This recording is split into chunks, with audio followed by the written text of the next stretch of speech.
Voici les 6 documentaires que j'ai regardés cette semaine avec mon avis. Le premier, c'est ce documentaire qui parle de l'amour. Pour le coup, je trouve que l'amour, c'est un sujet assez vague. Le documentaire nous montre comment on va se placer dans une société où le rapport à l'amour change. On a un rapport beaucoup plus distant à l'amour, avec beaucoup plus de peurs qui viennent s'installer.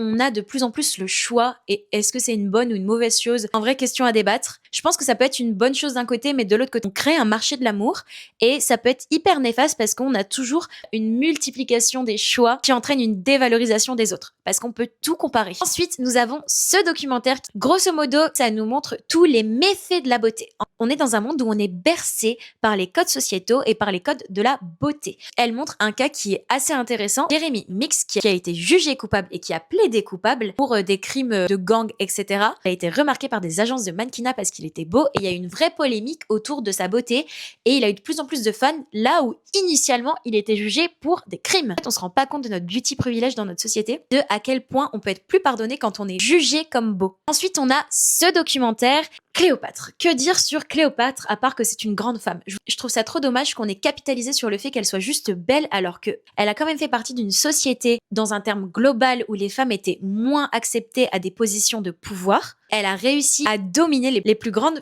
figures de l'histoire de ce siècle. Bref, cette femme est incroyable. Je vous laisse regarder le documentaire. Je pense que c'est important de connaître la vraie Cléopâtre. Ensuite, nous avons ce documentaire qui est le piège de la nourriture ultra transformée. Je trouve ça hyper important de se questionner sur notre rapport à l'alimentation et ce qu'on mange, parce qu'on est ce qu'on mange. Ce que je trouve impressionnant, c'est que les industries agroalimentaires ont réussi à implanter ce besoin de sucre dans nos têtes. Il y a du sucre partout, on en mange tout le temps. Ça permet de faire une super belle transition avec le prochain documentaire qui est celui-ci. Parce que oui, on se pose la question, mais que pouvons-nous manger? Finalement, si tout est transformé, qu'est-ce qui nous reste? Dans notre siècle actuel, on sera obligé d'utiliser des produits néfastes pour nous. Dernier documentaire, c'est celui-ci. Alors ça, c'est une de mes passions et c'est notamment le principal sujet de mon compte actuel, la mode. D'ailleurs, je pense bientôt faire une vidéo YouTube sur Vivienne Westwood. Restez connectés. Revenons à Coco Chanel. Coco Chanel, grande femme, grand nom, grande histoire, mais à quel prix? Je dirais un vieux teaser de vieille vidéo YouTube. L'histoire de Coco Chanel est pour le coup hyper intéressante et je pense que c'est important de savoir qui nous habille. Je dis ça, mais je ne m'habille pas du tout avec du Chanel, c'est beaucoup trop cher pour moi. En fait, on apprend au travers de l'histoire de Coco Chanel que, par exemple, elle a profité du système sous le temps de l'occupation, comme beaucoup de créateurs, parce que en vrai, à cette époque-là, je pense qu'il y avait beaucoup de personnes qui étaient opportunistes